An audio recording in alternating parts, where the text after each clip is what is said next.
Alright. So, what's up, everybody? This is Nate from the Unathletic, and I'm here with none other than Olin Carter III from the USD basketball team. Olin, how you doing today, man? I'm doing good. Thank you so much for doing this. Like, we really, really appreciate it. No problem. So let's just jump in right into the interview. So, can you tell us about yourself? Because I think people are familiar with you as a basketball player, but may not be familiar with you as a person. Like, what's your major, kind of stuff like that? What's some other interests that you have besides basketball? For people who didn't know, I'm from Dallas, Texas, born and raised. Two younger brothers, both my parents back home. Big family person, so that kind of really defines me. I love my family. I'm a business major, business administration, so I kind of went with the general aspect of business. Hobbies. I mean, really, all I do is just when I have free time away from homework and class and all that, I just focus on basketball, try to get away, watch a movie or anything like that. Pretty big Marvel guy. I guess you could say I watch a little bit of anime. Love watching movies, so that's kind of just what I do, away from basketball and stuff. Just try to get away on my own and, just relax. Very nice. What's your favorite movie? Just favorite pick movie. a movie. Favorite movie. Growing up, I was a big Fast and Furious guy. I've always loved Marvel movies, and I was kept up with Marvel movies. I just saw the Avengers movie the other day, so that was pretty cool. I don't know, that's tough though. I don't know if I could really narrow down one particular movie, But if I had to go with a series, it'd probably be Fast and Furious. All right. So, what was your journey like coming from Texas to USD and sort of that transition coming from Texas to USD? What's that been like? It was I guess you could say it was a little difficult at first. Texas is far away from home, so being so far from home, you can start to miss it a little bit. But it was kind of easy because I had some guys here with me from Texas, so that transition was good. Freshman year with basketball, I was a little rough. We only won 9 games, so just to see where we've come so far has been pretty gratifying. How much the program has changed. So I know Tyler Williams is also from Texas. Did you know Tyler before you came to USD, or? We had played a little bit against each other growing up in high school and stuff. We were in the same district for a few years, so I got to get to know him a little bit just from playing against him. But I never really was friends with him until we came here. We actually came on our visit together. Oh, okay. And he committed on his visit, and he kind of talked me into committing. 2 days after we left the visit. So that's cool. So, what would you say has been your favorite moment here at USD, either from this season or just from your 3 years here as a basketball player? Favorite moment. First thing that comes to mind was my freshman year. We played San Diego State at Petco Park. I remember that. That was a big game right there. Favorite moment from that game is when at the very end, they had missed a shot or whatever, and we threw it down to Brett. I remember that. That was just incredible. Yeah, I was going crazy. That's probably my most memorable experience so far. We had a lot this year, a lot of big wins. Grand Canyon, that was a fun one. Colorado, that was nice, but one that just probably that San Diego State game is the first one that comes to my head. Yeah, I still remember that game vividly, and that whole experience of being at Petco as a fan was just absolutely incredible. And I can imagine for you as a player, it was just even exponentially better than it was for us as fans. There was 24,000 people at that game. Our student section was packed. It was crazy. Their student section was packed, so that was a real fun game. So, what is it like sort of being the cornerstone of this turnaround that we've seen here at USD? Because I feel like you have probably been at the center of that, from a team that won 9 games to a team that won, I believe, was 21 games this past season. What's it kind of been like to be, I guess, kind of the main guy in terms of facilitating that turnaround? Well, I would say, along with Tyler, too, because, me and him both been through a lot. Yeah. A lot of ups and downs since we've been here. So, I think, just one of the things that really kind of, with us, just being able to, kind of push through the tough times. Because, a lot of times, you could look at your season and be like, wow, we won 9 games, or wow, we won 13 games. A lot of people could, start to lose hope. But, just with the coaching staff and the way they kind of, push the message through our head of just, keep trying to pursue, keep trying to fight through adversity, and we kept doing that, and, we saw the results. So, I've learned a lot these past 3 years. Just of when stuff gets hard, you can't look down. You just got to keep running through it and fighting through it. So absolutely, and we've started to see some of the results of that process. Yeah. But looking at it from your sophomore year to junior year, your scoring numbers actually went down a little bit, Mm-hmm. and it seemed to me like your role kind of changed from being like kind of the main guy on the offense to being sometimes the second or third option on the offense. Was that a tough transition, or was it something that you're like, hey, as long as we're winning games, it doesn't matter? Oh yeah, I mean, I would definitely trade in those 2 points for all those wins. I would definitely rather average 12, 13 points a game and win 20 games than average 15, 16 points and win 13 games. So, I mean, that role. I mean, of course, it could be a little difficult at first because I was so used to.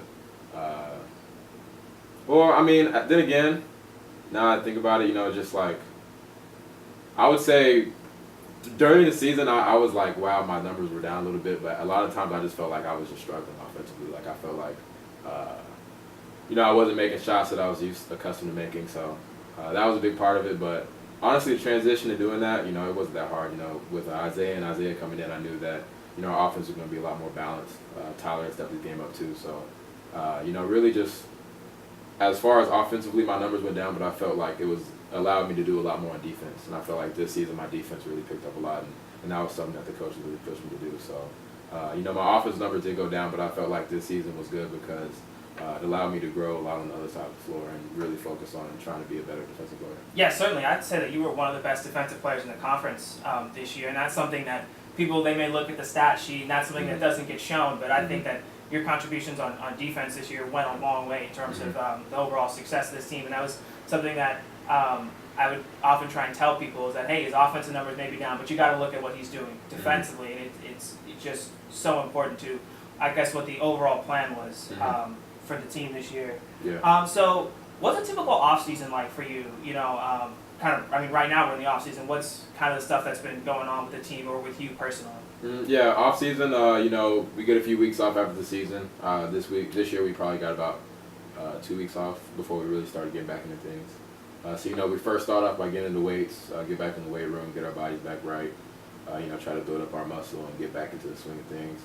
Then we start individual workouts with the coaches, a little bit of teamwork, and just trying to work on, preparing for next season. Working on our individual skills, trying to, expand our game and work on things that we don't do so good. This off season in particular is kind of a big one for me because I'm going to my senior year, so I'm trying to do a lot as far as just improving my diet. Trying to get better sleep, staying hydrated, stuff like that. Just little things that I feel like I can do to help improve my game. So this off season is a pretty big one for me, and I know a lot of other guys on the same team feel the same way. We're trying to get better.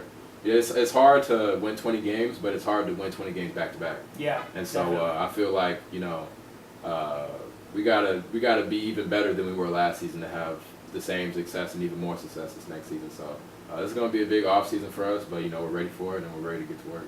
Yeah, you look at last season. I mean, you won 20 games, but honestly, in my opinion, like there were a couple of games that I feel like you guys could have won. I think you guys could have definitely won 24, 25 easily, games this year or this past year. We feel the exact same way. We dropped a lot of games that we feel like we should have won. Next season our focus is to play good against the teams that are great and play even better against the teams that we know, because those are the games that are the hard ones to play. Yeah, definitely. When you're playing someone and the gym's not packed and the game might be a little sluggish, those are the games you got to really come with extra focus and detail, and you really got to grind the ones out. So those are the ones we got to try to pull off next year to make sure that we're more successful. So like looking into next year, what do you say the goals are for the team? Like, do you guys think that you guys can win the West Coast Conference and be an NCAA tournament team? Do you think that's a realistic goal for this team? Oh yeah, that's definitely the goal. Even last year we felt like we had the talent to win the WCC and get to the NCAA tournament. So this year, just seeing what we did last year and what we have coming back, getting to the NCAA tournament is the standard. That's like where we want to. That's where we want to go, but we feel like we can get the NCAA tournament, maybe even get some good matchups and make a run in there and be like a loyal Chicago. Yeah. So we definitely have some high hopes, but we're ready for it, and we feel like we can do it. Yeah. You look at what happened this past year, and you guys definitely gave Gonzaga a scare. You guys gave St. Mary's a scare. So I feel like this team is in a position to jump into the top 2 or 3 in the conference, and definitely maybe even go on to win the conference. So going back to you as a player, do you try and model your game after anyone either college or in the NBA or anyone who used to play? Yeah, I watch a lot of NBA basketball. You know, sometimes my coaches say I watch a little too much because no such thing as too much. Yeah. But you know, some guys in particular that I really try to model my game after. Number one and first and foremost is C.J. McCollum for the Portland Trail Blazers. I feel like me and him have a lot of similarities. And I feel like he's a good guy to watch because he's not a big two guard. You know, he's probably 6'3", not just crazy athletic. He's kind of like me. He can shoot the ball, but you know, he's really good at getting to the rim and creating a shot, and you know, just finding ways to score, different ways to score. And I feel like that's something that I need to keep improving on. I feel like I can shoot the ball, but I could definitely do a lot better if, you know, getting to the rim and shooting mid-range shots and just kind of expanding my horizon. So he's definitely a guy that I try to watch a lot. Victor Oladipo is a guy because, I mean, anyone who watched what he was doing to the Cavs, I mean, he was tremendous. Yeah, and then probably the last guy is Donovan Mitchell. I mean, he's great. He's been killing it. I think he should be Rookie of the Year, honestly. So I agree. Yeah, so those three guys, just off the top of my head, are definitely guys I try to watch. I grew up a Carmelo Anthony fan. You know, I used to want to model my game after him, but then I realized I'm not going to be 6'7". So that kind of took me away from him. So, you know, I mean, there are a lot of different guys I try to take some stuff from. Dwayne Wade. I was a big Dwayne Wade guy growing up. Kobe guy. My dad was in love with Kobe growing up, so watched a lot of him growing up. But, you know, I try to take stuff from everybody. I feel like everyone has certain things that they do good. So, you know, I always try to learn from different players. You know, even looking at, you know, the way Isaiah Wright does things. I mean, he plays a different style of basketball than I do, and I feel like he does a lot of great things that I could try to translate to my game. So, you know, I just try to pick up from everybody and try to, you know, get the best of everything. That's good, yeah. So, hypothetical scenario here. Let's say athletics comes to you and says that, hey, you know, if you get to pick one of our opponents for next year. Mm-hmm. If you could play against any team in college basketball, home or away, who would you want to play against? Any team in college basketball. Me being a basketball guy, I'd probably want to play at Kansas. Yeah. Just because I've heard, I have a guy who goes to OU, and he told me just those games are, I mean, no matter who they're playing, they sell out. I mean, so the gym's so loud that you can't even talk to people next to you. And I love playing games like that where, you know, it kind of feels like it's us against the world and everyone's rooting against you. So, I mean, I feel like playing against KU, you know, arguably one of the best teams or one of the best programs in college basketball history, on their home court would probably be one of the most exciting games that I could play in. Yeah, that's everything that I've heard about KU. It's just one of the best environments in college basketball. But I mean, being in the West Coast Conference, you guys do have the opportunity to go up and play at Gonzaga, which is just a tremendous environment in and of itself. What's it like going to a place like Gonzaga, playing against a top 25, top 15 team? Like, what's that experience like? That's great. You know, you walk into the building, Gonzaga, you know, you get there about an hour and a half early, and they already have fans sitting in the stands, like waiting for you to come out. So, you know, that was something that my freshman year was kind of like whoa, like it's an hour before the game. It's already, the student section's already packed. So, you know, you're shooting in pregame and shooting layups, and you got students behind you talking mess, and you know, every time you miss a shot or miss a layup or something, you hear about it. So, you know, freshman year that kind of got to me, but then, you know, sophomore and junior year I kind of just shrugged it off, and you know, it's kind of like entertaining just to like hear them talking and stuff. I think it's fun.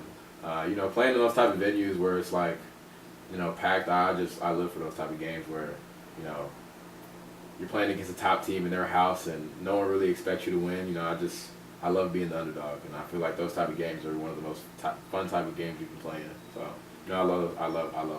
And well, hopefully we can start to build up that type of environment. We love that type of environment here. Yeah. I know that for the Gonzaga game and for the St. Mary's game, I'm sure that had to be a lot of fun playing in front of a huge crowd. But hopefully we can get that up for all the games. What are your plans after USD? Do you plan on continuing to try and play basketball, or do you have other sort of ideas of what you want to do post-college? No, I definitely want to play basketball as long as I can, make a career and make as much money off of it and get as far as I can go, you know, until I can't play anymore. So, you know, it's definitely the first option. It's just, you know, play at the highest level for the longest amount of time that I can. All right, final question here. What's been your take on the NBA playoffs so far? Just you said you watch too much NBA. What's kind of stood out to you during the playoffs so far? I think the one thing that stood out to me, there's two things actually. One is that LeBron has definitely shown a lot of people that him and Michael Jordan are in the same conversation. I mean, LeBron, you watched the game last night, he just incredible. Like he's incredible. just, yeah, I mean, it's what he's doing to the Raptors right now is just amazing. And then another thing is that, I feel like a lot of people, I mean, I was an OKC fan. I was rooting for OKC, but the Jazz are just, shocking everybody. I mean, they took the Thunder down in 6, and now they got the Rockets tied 1-1 going into Utah. So I feel like Donovan Mitchell is probably one of the most exciting rookies we've seen in a while, and one of the most unexpected rookies we've ever seen. Definitely. Going into the season, like no one even knew, who he was really. He was probably like the 14th or 15th pick or something like that. So he didn't really have high expectations, and he's just been surprising everybody. Like I said earlier, I think if anyone didn't think he was Rookie of the Year before the playoffs, that's now. It should be clear cut that he absolutely should be Rookie of the Year. So. Just from the playoffs, I think those are the two things, and also just seeing that the Warriors are unstoppable. You think the Warriors win it all again? It's hard to root against them when you have Kevin Durant, Steph Curry, and Klay Thompson on the same team. Steph comes back in his first game and drops 28 points in 27 minutes, so it's hard to root against them. But I don't know. We'll see. Houston. I feel like Houston gives them a good run for the money in the Western Conference, but. Looks like Houston's got to get through Utah first, so let's see how that works out. My pick at the beginning of the playoffs was Houston, and I'm going to stick with that. I think it's going to be Houston. Yeah. I think Houston. I like Houston. I like their team. I think James Harden and Chris Paul really are good at running that team, but just watching the Warriors and they just, it's hard to root against what they're doing. They're one of the best teams I think ever. Oh, absolutely, absolutely. So, it'll be interesting to see how it all shakes out. Yeah. Well, thank you so much for taking the time to do this, man. Mm-hmm. We really, really appreciate this, and we really appreciate what you've done for this basketball program. And I kind of take pride in the fact that I didn't miss a game this entire season. And just seeing you grow and develop as a player has been just an absolute pleasure to watch. And I wish you the best of luck going into your senior year. Yeah. No. Thanks for having me. And I don't know if you know this, but we recognize that y'all are there every game. So we just want to. Thank you for being there and supporting us, and hopefully, more students start following your footsteps. But keep doing what y'all are doing. I'll be around to support y'all. Thank you, man. Yeah, no problem. All right, right on.